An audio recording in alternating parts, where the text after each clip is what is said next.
خلفاء ملته وأهل سنته أجمعين. أما بعد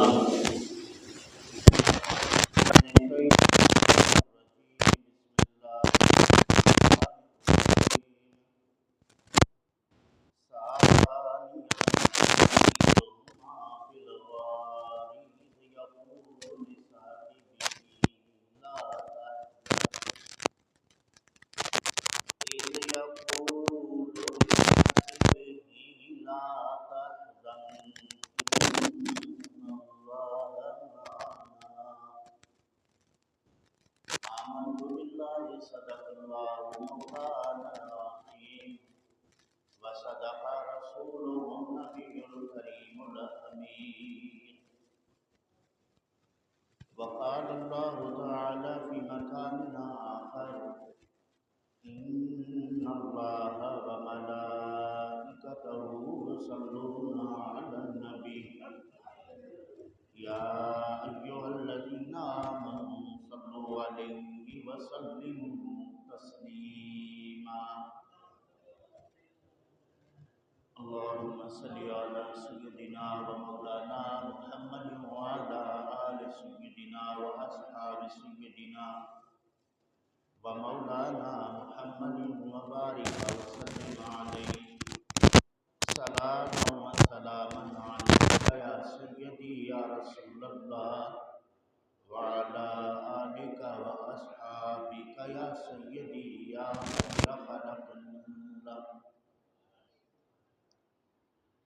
یا صاحب الجمال و یا سید البشر من ملیک المنیر لقد نبر القمر لا يمكن الثناء كما كان حقه بعد الخدا بشر قدوی قصہ مختصر. یا محمد مصطفیٰ قربان تیرے نام پاک سچا دین تیرا ہوں فدا اسلام پر. بہت شیرین و لذیذ و باتیں ہیں جو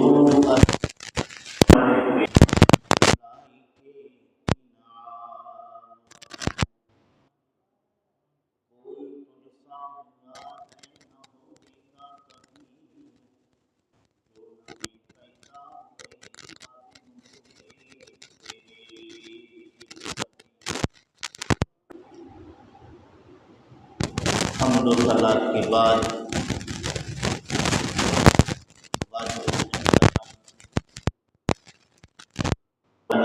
برادران اسلام،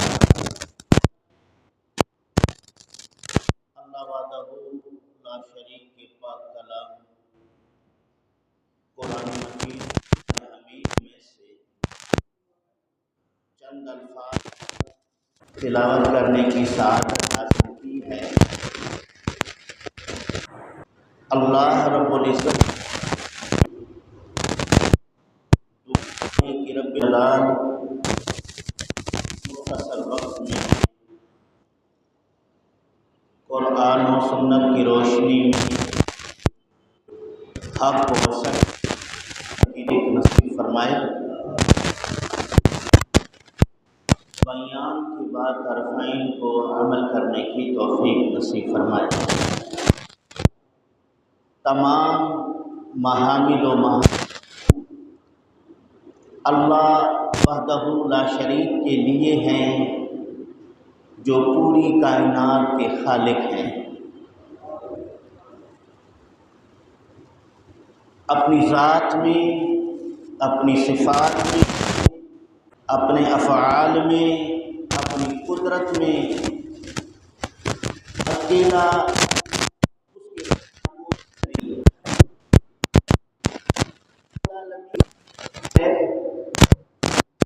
جس کی نہ ابتدا ہے نہ انتہا.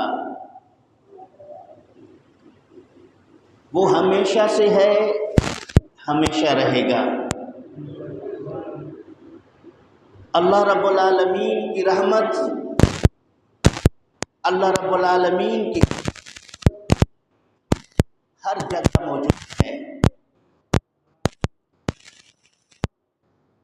موجودات میں سے کوئی ذرہ اللہ رب العالمین کے خارج نہیں۔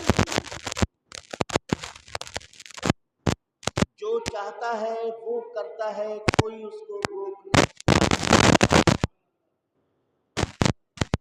جسے چاہتا ہے جتنا چاہتا ہے عطا فرما دیتا ہے، اس کی عطا میں کمی نہیں، خزانے میں کمی نہیں۔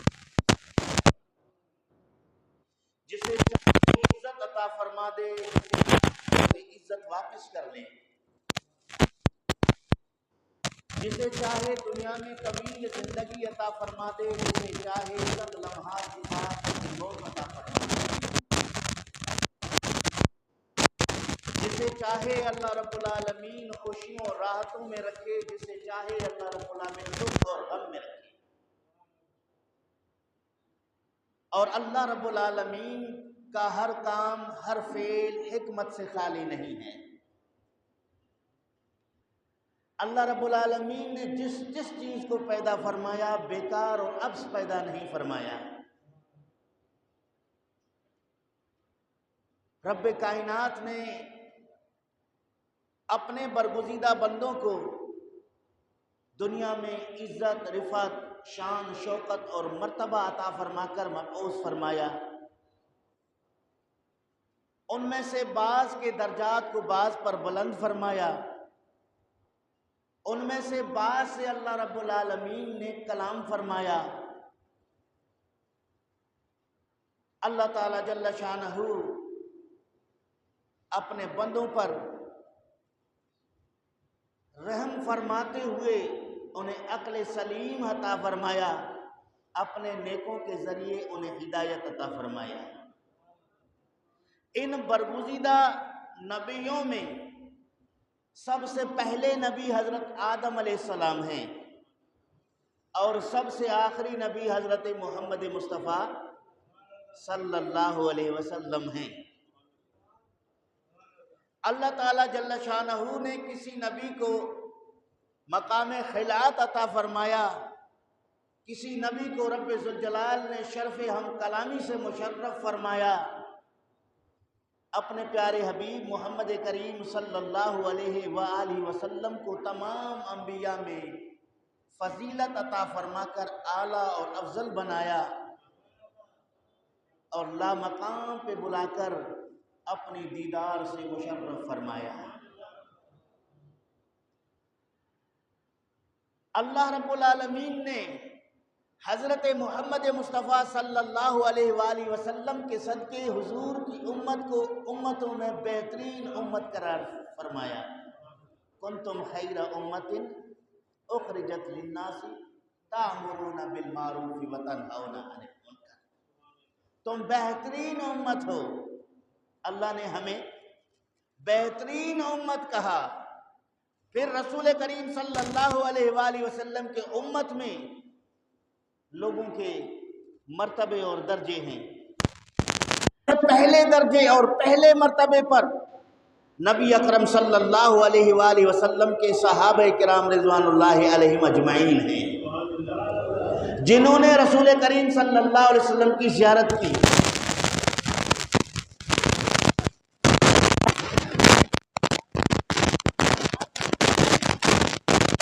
جنہوں نے اپنے سر کی آنکھوں سے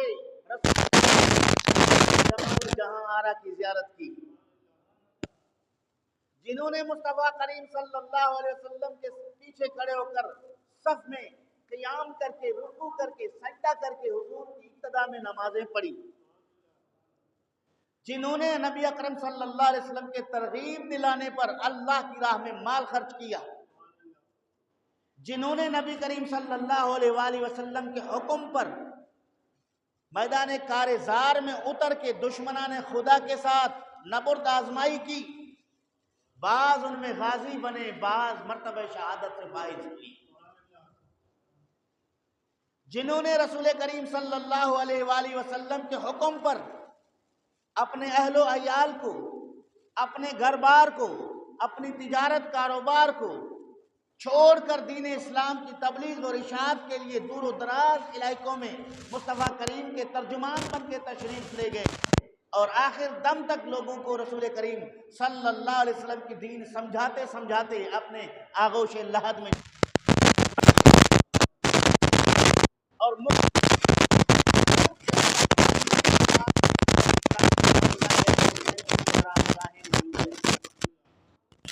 عراق میں جائیں تو صحابہ کرام کی قبریں ہیں، فلسطین میں جائیں تو صحابہ کرام کی قبریں ہیں، اسرائیل میں جائیں تو صحابہ کرام کی قبریں ہیں، شام میں جائیں تو صحابہ کرام کی قبریں ہیں، یہاں تک کہ مورخین نے پاکستان کے بھی بعض علاقوں میں صحابہ کرام کی قبروں کا ذکر کیا ہے۔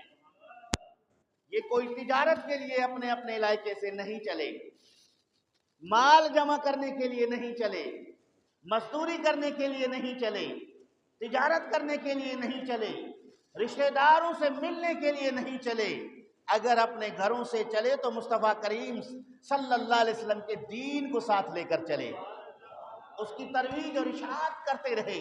اس لیے رب کائنات نے فرمایا کنتم خیر امت اخرجت للناس تأمرون بالمعروف، تم بہترین امت ہو، تم اچھائی کا حکم دینے والے اور برائی سے روکنے والے۔ یہ خصوصیات صحابہ کرام رضوان اللہ علیہ مجمعین کی قرآن کریم نے بیان کیا۔ پھر ان تمام صحابہ کرام رضوان اللہ تعالی علیہ مجمعین میں سب سے افضل حضرت ابوبکر صدیق ہے۔ کون ہے؟ حضرت ابوبکر صدیق ہیں۔ حضرت ابوبکر صدیق کے بعد عمر فاروق ہے، حضرت عمر فاروق کے بعد عثمان غنی ہے، حضرت عثمان غنی کے بعد علی المرتضیٰ شیر خدا رضی اللہ تعالیٰ عنہ۔ اس پر اہل سنت کا اجماع ہے، اس پر اہل سنت کا اتفاق ہے، اس پر اہل سنت کے علم کلام کے ماہرین نے کل مسائل میں اس طرح کے مسائل کو کھول کے بیان کیا ہے۔ فرمایا محمد الرسول اللہ والذین معہ اشداء علی الکفار رحماء بینہم تراہم رکعا سجدا یبتغون فضلا من اللہ ورضوانا۔ محمد رسول ہے، وہ محمد کریم صلی اللہ علیہ وسلم کے ساتھی ہیں، وہ کافروں پر سخت ہیں، ایک دوسرے کے لیے شیر و شکر ہیں، اور جب تم انہیں دیکھو گے رکوع کرتے ہوئے یا سجدہ کرتے ہوئے اللہ رب العالمین کی رضا تلاش کرتے ہوئے۔ معلوم ہوا کہ صحابہ کرام رضوان اللہ علیہ مجمعین کی سیرت کو قرآن نے بیان کیا، ان کو رسول کریم کے ساتھی کا خطاب عطا فرمایا، اور اللہ رب العالمین کی خاطر خدا کے دشمنوں کے ساتھ ان کے سختی کو بیان فرما دیا، اور اللہ رب العالمین کی رضا کے خاطر ایک دوسرے کے ساتھ پیار اور محبت اور شفقت کا ذکر کیا۔ یہ شان اللہ رب العالمین نے قرآن میں۔ پھر عشرہ مبشرہ ہیں جن کو نبی کریم صلی اللہ علیہ وآلہ وسلم نے جنت کی بشارت دی۔ قرآن کریم نے کہا وَكُلٌّ وَعَدَ اللَّهُ الْحُسْنَى، اللہ نے نبی پاک کے تمام بھلائی کا وعدہ فرمایا ہے۔ بھلائی کے وعدہ سے مفسرین جنت مراد لیتے ہیں، کہ رب العالمین نے نبی کے تمام صحابہ کو جنت کی بشارت۔ تو دوستان عزیز، حضرت ابوبکر صدیق رضی اللہ تعالیٰ صحابہ میں اول المومنین بھی ہیں اور افضل بھی ہیں۔ پر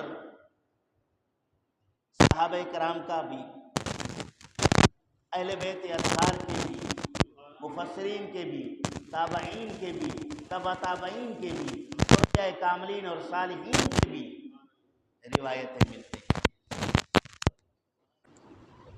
بخاری شریف کے اندر محمد بن اسماعیل بخاری الجامع صحیح البخاری المعروف بخاری شریف، اس کے اندر فرماتے ہیں کہ حضرت علی کرم اللہ وجہ کریم کے بیٹے محمد کیا نام ہے؟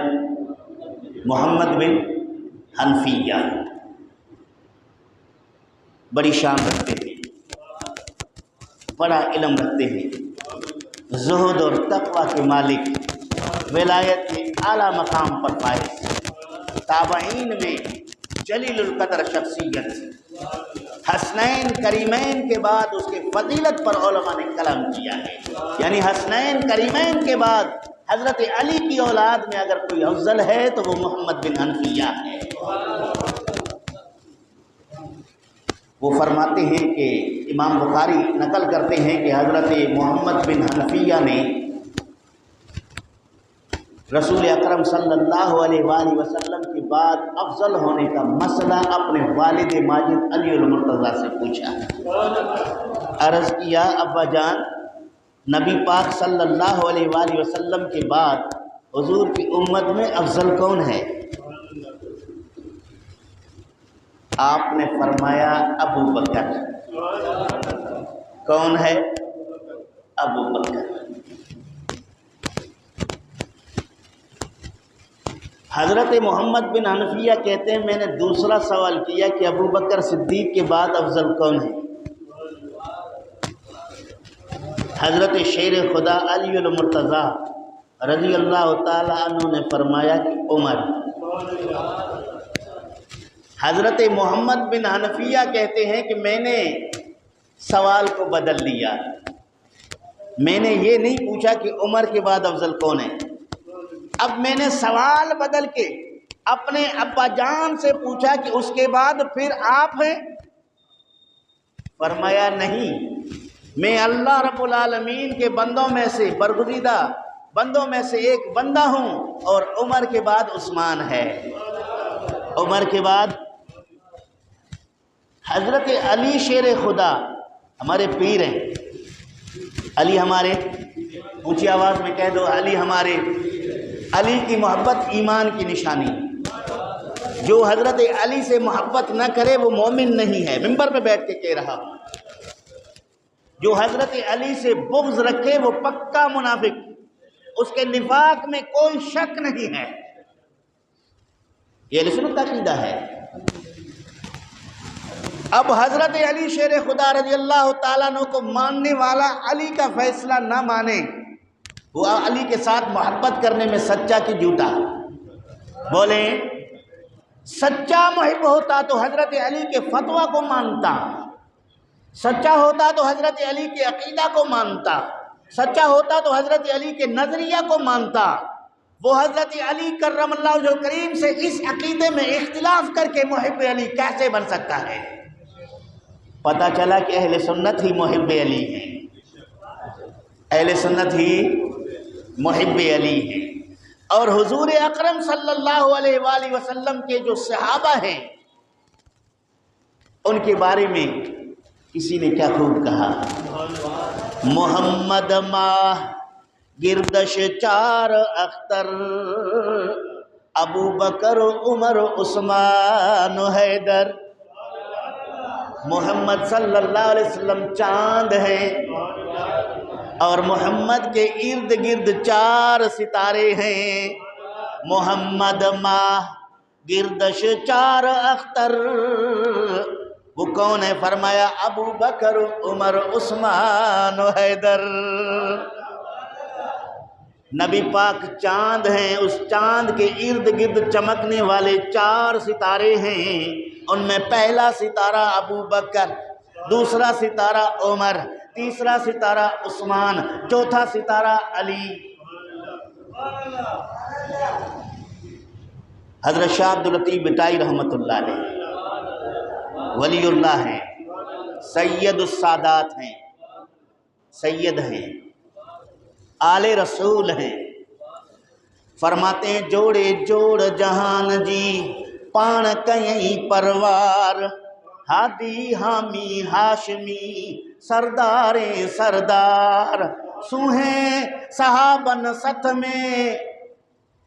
حضرت عبداللطیف بٹائی رحمۃ اللہ علیہ فرماتے ہیں کہ جس اللہ نے اس جہان کائنات کو پیدا کیا اور اس کائنات میں سردار حضرت محمد مصطفیٰ صلی اللہ علیہ وسلم کو پیدا فرمایا، چارے ہی چنگا چودھار ہوا ہے کاندھا حبیب اسی۔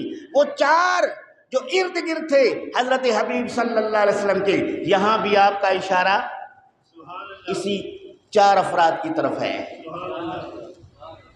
یہ علم لے کے، کڑا پہن کے، کہہ دے کہ بٹائی تو شیعہ تھا۔ ہم کہتے ہیں عقیدہ ہے حضرت شاہ عبداللطیف بٹائی کا، اگر شاہ عبداللطیف بٹائی اہل تشیع میں سے ہوتا، اس کے دور میں اس کے ہم اثر جو تشیع کے ذاکرین ہوتے، حضرت علی کا تعلق ان سے ہوتا، لیکن حضرت علی کی سیرت، حضرت شاہ عبداللطیف بٹائی کی سیرت پڑھیں گے تو آپ کے ہم اثر علماء میں اہل سنت کے علماء ہیں، ٹھٹھا کے بزرگان دین ہیں، جو آپ کے پاس بھی آتے ہیں، آپ ان کے پاس بھی جاتے ہیں۔ تو حضرت ابو بکر صدیق رضی اللہ تعالیٰ عنہ کو افضل کس نے کہا؟ حضرت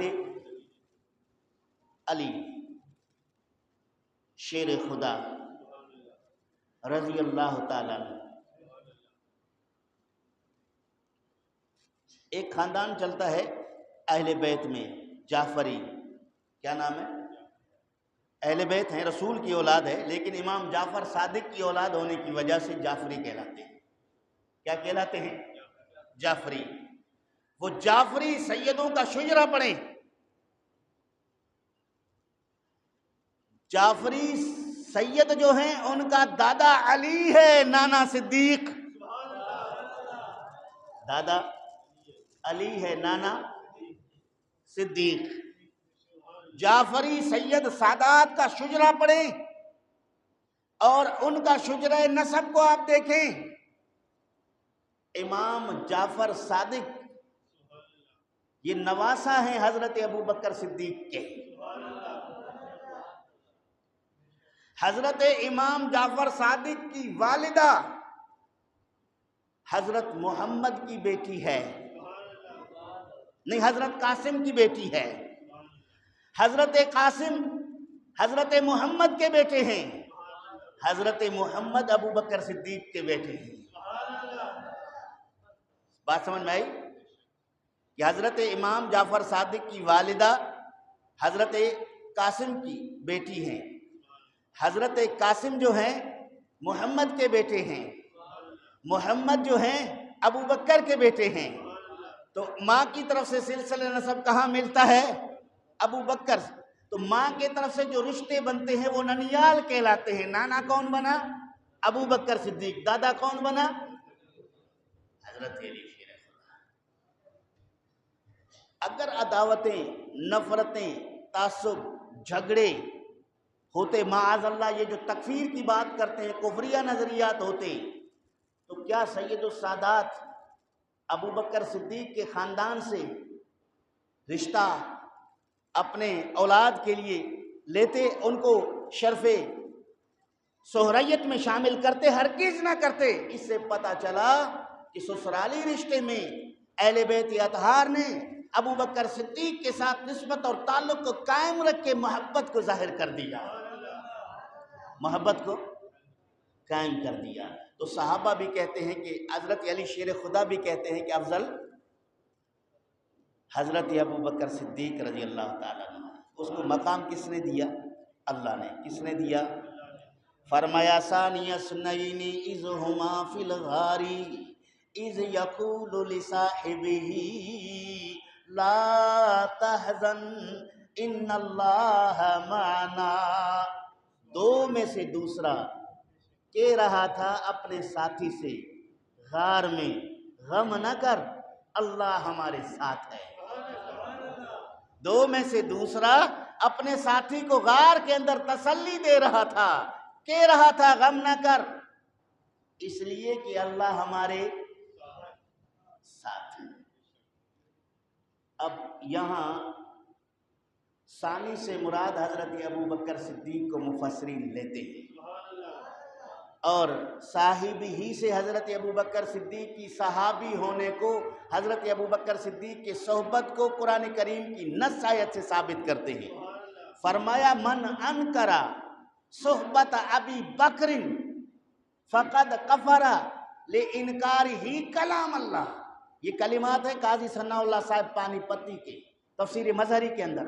فرماتے ہیں کہ جس نے حضرت ابوبکر صدیق کے صحابی ہونے کا انکار کیا، یہ کہا کہ ابوبکر صدیق رسول کے صحابی نہیں ہیں، فقد کفر، اس نے کفر کیا.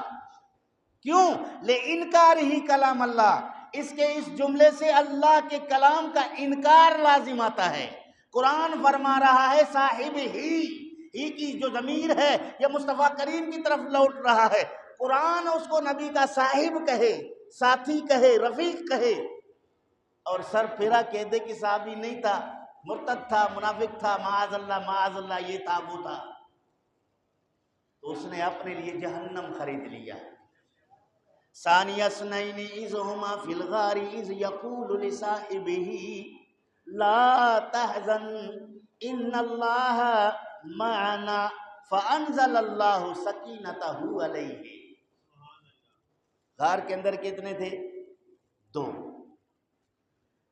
اللہ رب العالمین نے سکینہ کے نزول کا ذکر ایک کے لیے کیا ہے، چونکہ ایک کو تو کسی قسم کا غم نہیں تھا، وہ تو تسلی دے رہا تھا.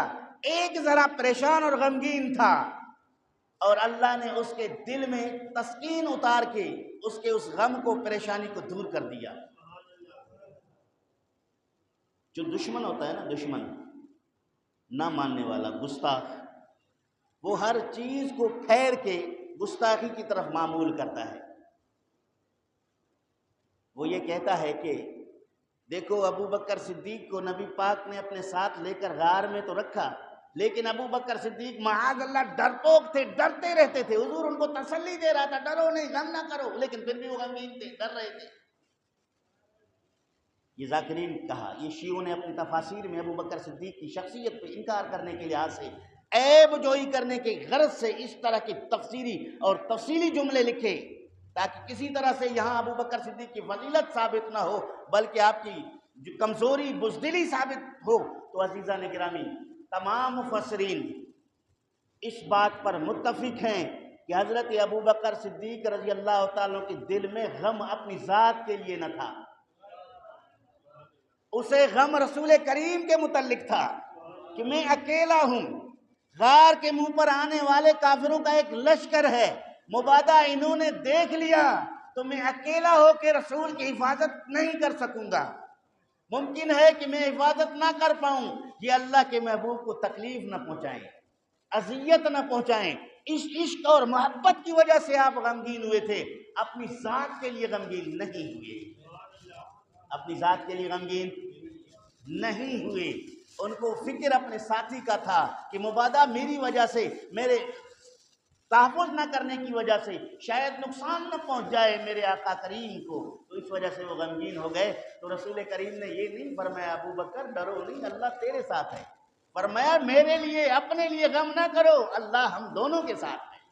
جس طرح اللہ میری حفاظت کرنے کی ذمہ داری لی ہے، آپ اس کے بارے میں غمگین نہ ہوں، اللہ ہمارے ساتھ ہے. تو اللہ نے سکون نازل کیا، مصطفیٰ کریم صلی اللہ علیہ وسلم کے ساتھ وہ غار میں رہے. حضرت ابو بکر صدیق رضی اللہ تعالیٰ عنہ اگر معاذ اللہ یہ جو کہتے ہیں تو آگے بھی تو سفر چلا ہے. حضرت ابو بکر صدیق جب وہ غار سے باہر نکلے ہیں تو نبی پاک کے ساتھ چلتے ہیں، کبھی حضور سے آگے آگے چل رہے ہیں، کبھی حضور سے پیچھے پیچھے چل رہے ہیں، کبھی حضور کے دائیں طرف چل رہے ہیں، کبھی حضور نبی کریم کے بائیں طرف چل رہے ہیں. ابو بکر صدیق نے اپنے سفر کے دوران چلنے کی کیفیت کو بیان کیا. سوال ہوا ابو بکر صدیق آپ یا تو پیچھے چلتے یا دائیں چلتے، آپ نے اس طرح رخ کیوں بدلا؟ فرمایا کہ جب میرے دل میں یہ خیال پیدا ہوتا تھا کہ دشمن آگے کی طرف سے حملہ نہ کر دے، میں ڈھال بن کے آگے کھڑا ہوتا تھا. پھر میرے دل میں خیال پیدا ہوتا تھا ابو بکر تو آگے ہے، ممکن ہے دشمن پیچھے سے حملہ نہ کر دے، میں فوراً پیچھے کی طرف چلا جاتا تھا. پھر میرے دل میں یہ خیال آتا تھا ابو بکر تو پیچھے ہے، دشمن دائیں طرف سے اچانک حملہ نہ کر دے، میں دائیں طرف جاتا تھا، میں بائیں طرف جاتا تھا. حضرت علی شیر خدا رضی اللہ تعالی، شاہ مرداں شیر یزداں قوت پروردگار، لا فتح الا علی لا سیف الا ذوالفقار. حضرت علی سے کسی نے پوچھا، اے علی، صحابہ میں سب سے بڑے بہادر کون تھے، شجاع کون تھے؟ حضرت علی کون ہے؟ ابو بکر شجاع ہیں، بہادر ہیں۔ پوچھا وہ کیسے؟ ابو بکر صدیق کی بہادری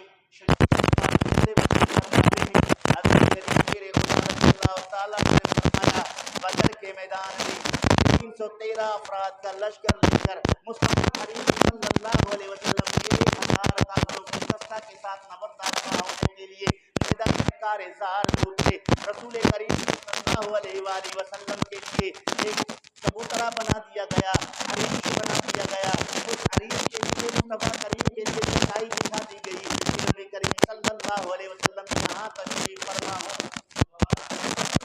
وہ ایک حساس مورچہ تھا، ایک حساس جگہ تھی، دشمن کا ٹارگٹ بھی وہی تھا کہ سب سے پہلے اس کی قیادت پر حملہ کیا جائے، سب سے پہلے پیغمبر اسلام پر حملہ کر دیا جائے۔ مصطفیٰ کریم شہید ہو جائیں گے تو کوئی ہمارا مقابلہ نہیں کر سکے گا، کیونکہ وہ انتہائی حساس جگہ صلی اللہ علیہ وآلہ وسلم کے تحفظ کے لیے، آپ کی سیکورٹی کے فرائض انجام دینے کے لیے صلاح مشورہ ہوا۔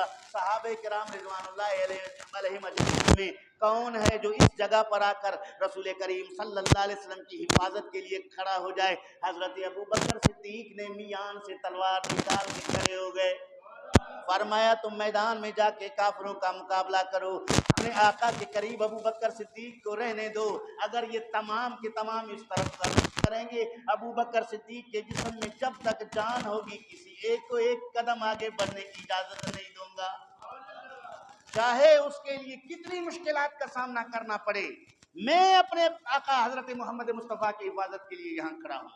تو یہ اس بات کی دلیل بنا کر شیر خدا فرماتے ہیں، یہ دعویٰ وہ آدمی کر سکتا ہے جو سب سے بڑا بہادر ہو، سب سے بڑا دلیر ہو، کیونکہ وہ جانتا تھا کہ کافر چاروں طرف سے اس جگہ حملہ کرنے کے لیے منصوبہ بنائیں گے، سازش کریں گے، ان کا ہدف یہی جگہ ہوگا، وہ کہیں نہ کہیں سے آ کر مصطفیٰ کریم پر حملہ کریں گے۔ لہذا اس جگہ حساس وہ آدمی کھڑا ہو جو جرأت بھی رکھتا ہو، شجاعت بھی رکھتا ہو، بہادر بھی ہو۔ اس کے لیے حضرت ابو بکر صدیق نے اپنے آپ کو پیش کیا۔ شیر خدا فرماتے ہیں اس وجہ سے میں کہتا ہوں سب سے شجاع اور بہادر ابو بکر صدیق ہے، جس کو حضرت علی شیر خدا رضی اللہ تعالیٰ عنہ سب بہادر کہہ دے، اور حضرت علی کے ساتھ محبت کرنے والا، دعویٰ کرنے والا کہ میں حضرت علی کے ساتھ محبت کرتا ہوں، اور پھر وہ خبیث جو ہے اپنے گفتگو میں، اپنی تقاریر میں، اپنی مجالس میں یہ کہتا پھرے کہ یہ بھگوڑے صحابہ میدان سے بھاگے ہیں، معاذ اللہ۔ کس میں موجود ہے؟ ان کی تقریریں موجود ہیں، ان کے کلپ موجود ہیں، ان کی کتابوں کے اندر باتیں موجود ہیں، جب ایک صحیح سند کے ساتھ کسی بھی محاذ سے حضرت ابو بکر صدیق کا فرار ہونا ثابت نہیں کرتا۔ ہاں، صحابہ کرام مجمعین کا جنگ احد میں قدم ڈگمگا گئے تھے، وہ پسپا ہو کر پیچھے مدینے کی طرف چلے گئے تھے، لیکن اللہ نے ان کے معافی کا اعلان کر دیا۔ لیکن رسول کریم صلی اللہ علیہ وسلم میدان کار زار میں موجود تھے تو حضرت ابو بکر صدیق مصطفیٰ کریم کے ساتھ موجود تھے، تفاصیل بھی تھے۔ اس میدان میں بھی ابو بکر صدیق کے قدم نہیں ڈگمگائے۔ چند ایسے صحابہ کرام جنہوں نے اپنی جانوں کو نچھاور کرنے کے لیے مصطفیٰ کریم کے گرد گرد ایسے کھڑے تھے جیسے پروانہ شمع کے گرد گھومتا ہے، پروانہ کے پر جل جائیں لیکن آگ سے دور نہیں ہوتا۔ تو یہ مصطفیٰ کریم کے پروانے تھے، یہ پیچھے ہٹنے والے نہیں۔ تو حضرت ابو بکر صدیق کی شجاعت بھی اہم ہے۔ اچھا، علم کی بات کرو، علم کی بات کرو۔ حضرت علی کرم اللہ وجہ کریم صحابہ میں سب سے زیادہ بڑھ کر علم والے حضرت ابو بکر صدیق کو مانتے ہیں۔ فرماتے ہیں کہ حضرت ابو بکر صدیق انتہائی فہیم، ذکی اور علم فراست کے مالک تھے۔ شیر خدا بتائیے وہ کیوں؟ فرمایا نبی اکرم صلی اللہ تعالی علیہ وآلہ وسلم نے عرفات سے واپس آ کر اللہ رب العالمین کے کلام کی ایک آیت کی تلاوت کی، الیوم اکملت لکم دینکم واتممت علیکم نعمتی ورضیت لکم الاسلام دینا۔ آج اللہ نے دین مکمل کر لیا، آج رب ذوالجلال نے تمہارے لیے اپنی نعمت پوری کر دی، اللہ نے تمہارے لیے دین کو پسند فرما لیا۔ سارے صحابہ مسکرا رہے تھے، خوش ہو رہے تھے، حضرت ابوبکر صدیق رو رہے تھے، سب خوش ہو رہے تھے کہ دین مکمل ہو گیا۔ حضرت ابوبکر صدیق رو رہے تھے، صحابہ نے دیکھا کہ تو رونے کی بات نہیں ہے، قرآن مکمل ہو گیا، دین مکمل ہو گیا، اب یہاں رونے کی نہیں ہے، آپ تو خوشی کی بات ہے۔ حضرت ابوبکر صدیق نے فرمایا کہ دین مکمل ہو گیا، اسلام مکمل ہو گیا، لیکن ساتھ ساتھ اس آیت کریمہ سے ہمیں یہ پتہ چل رہا ہے کہ اب اللہ کے محبوب ہمارے پاس چند دن مہمان ہوں گے، چند دن مہمان ہوں گے۔ ابوبکر آپ نے کیسے جان لیا؟ فرمایا مصطفیٰ کریم کا کام تھا دین کی تکمیل کرنا، دین پہنچانا۔ جب دین مکمل ہو گیا، اللہ نے اسلام کو پسندیدہ بنا دیا، نعمت مکمل ہو گئی، اب کام پورا ہونے کے بعد کام کرنے والا تو چلا جاتا۔ دین کو مکمل ہونے کے بعد یہ بشارت ہے کہ مصطفیٰ کریم اب اللہ رب العالمین کی بارگاہ میں حاضر ہوں گے، آپ پردہ فرمائیں گے، ہم سے جدا ہو جائیں گے۔ نبی کریم کی جدائی کے غم سے ابوبکر صدیق رو رہے ہیں۔ حضرت علی شیر خدا فرماتے ہیں ہم جان گئے کہ ہم میں سے سب سے زیادہ فراست رکھنے والے، سب سے زیادہ قرآن کریم کے اسرار و رموز کو سمجھنے والے اگر کوئی ہے تو وہ حضرت ابوبکر صدیق ہے۔ اتنے بڑے فہیم، حالانکہ بظاہر آپ اس کو دیکھیں کہ دین کو اللہ نے مکمل کیا، اپنی نعمت پوری کر دی، اسلام پر رب ذوالجلال راضی ہو گیا، اس میں رونے کی کون سی بات ہے؟ لیکن غور اور فکر، اندر اسرار اور رموز کو سمجھنے والے، یہ نتیجہ کہ یہ وہ تمام صحابہ میں حضرت ابوبکر صدیق رضی اللہ عنہ، حضرت ام المومنین عائشہ صدیقہ رضی اللہ تعالی عنہا فرماتی ہے کہ 14ویں رات تھی، ہم حجرہ شریف کے باہر بیٹھے تھے، نبی کریم صلی اللہ علیہ وسلم کا سر مبارک میرے گود میں تھا۔ اس دوران آسمان کے ستارے بڑے خوبصورت انداز میں چمک رہے تھے، آسمان پر کوئی بادل وغیرہ نہیں تھا۔ ام المومنین فرماتی ہیں میں نے اللہ کے رسول سے پوچھا آپ کی امت میں آسمان کے ستاروں کے برابر کسی کی نیکیاں ہیں؟ کس کی نیکیاں ہیں؟ رسول کریم صلی اللہ علیہ وسلم نے فرمایا وہ عمر کی نیکیاں ہیں۔ کس کی ہیں؟ آسمان کے ستاروں کے برابر عمر کی نیکیاں ہیں۔ حضرت ام المومنین فرماتی ہیں میں نے پوچھا فَأَيْنَ حَسَنَاتُ أَبِي بَكْرَ، ابو بکر صدیق کی نیکیاں کہاں گئی؟ چونکہ بیٹی تھی نا حضرت ابو بکر صدیق کی، حضرت ام المومنین عائشہ صدیقہ، ان کے دل میں یہی تھا کہ رسول کریم میرے ابا جان کا نام لیں گے کہ ابو بکر کی اتنی نیکیاں ہیں، لیکن رسول کریم نے نام لیا عمر فاروق کا۔ عمر کی نیکیاں آسمان کے ستاروں کے برابر ہیں۔ ام المومنین نے دوسرا سوال کیا کہ پھر میرے ابا جان کی نیکیاں کہاں ہیں؟ رسول کریم نے فرمایا عمر کی ساری نیکیاں جو آسمان کے ستاروں کے برابر ہیں وہ حضرت ابوبکر صدیق کی ایک نیکی اس پر غالب، حضرت ابوبکر صدیق کی ایک نیکی ان سب پر غالب ہے۔ اب وہ ایک نیکی ہے کون سی جو عمر فاروق کی پوری زندگی کی تمام نیکیوں پر غالب ہے؟ یہاں محدثین نے، عارفین نے، صالحین نے، اولیاء کاملین نے یہ بیان فرمایا یہ وہ نیکی ہے جو رسول کریم صلی اللہ علیہ وسلم غار ثور میں تھے، حضرت ابوبکر صدیق ساتھ تھے، حضرت ابوبکر صدیق کے ران پر رسول کریم کا سر مبارک تھا اور حضور اکرم صلی اللہ علیہ وسلم سو رہے تھے، حضور آرام فرما رہے تھے اور حضرت ابوبکر صدیق نبی پاک کی حفاظت کے لیے وہاں موجود تھے۔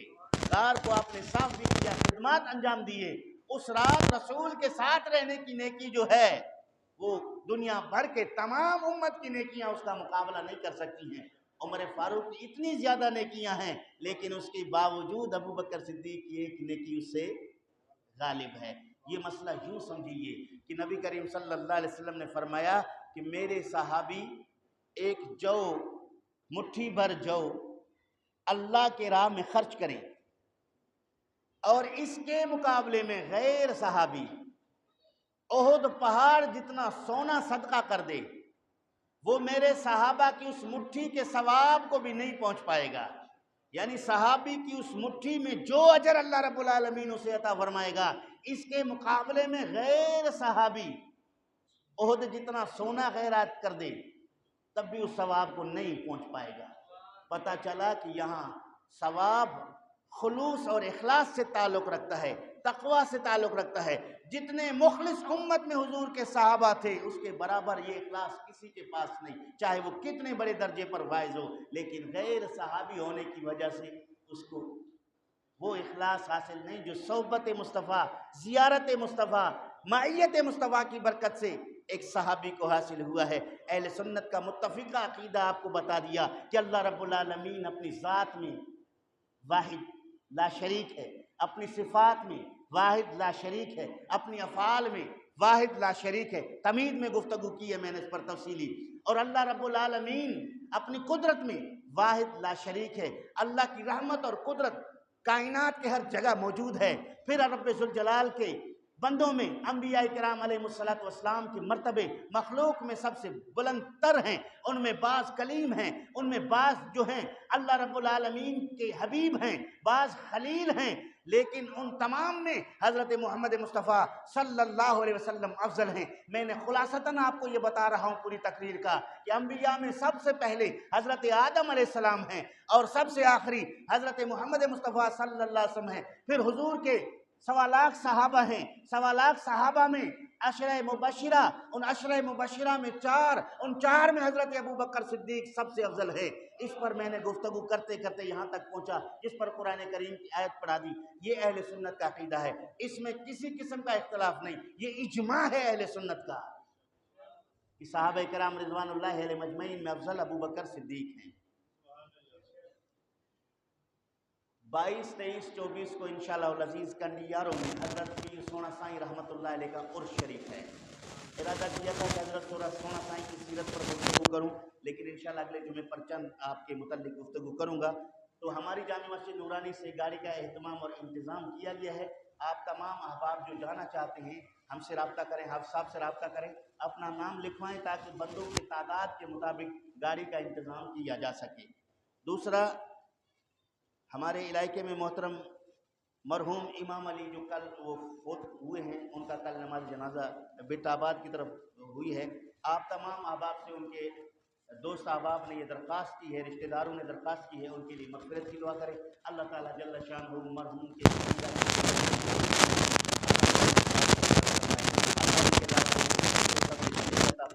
اللہ تعالیٰ ان تمام نیک کاموں کو اپنی بارگاہ میں قبول فرما کر انہیں رسول کریم کی شفاعت نصیب فرمائے۔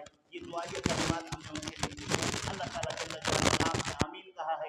امید ہے کہ رب ذوالجلال اپنے بندے پر رحم فرمائے گا۔ اللہ کی ذات رحمان بھی ہے، رحیم بھی ہے، غفار بھی ہے، غفور بھی ہے، تواب بھی ہے، کریم بھی ہے۔ انشاءاللہ العزیز اللہ اپنے بندے پر رحم فرمائے گا۔ جن لوگوں نے سنت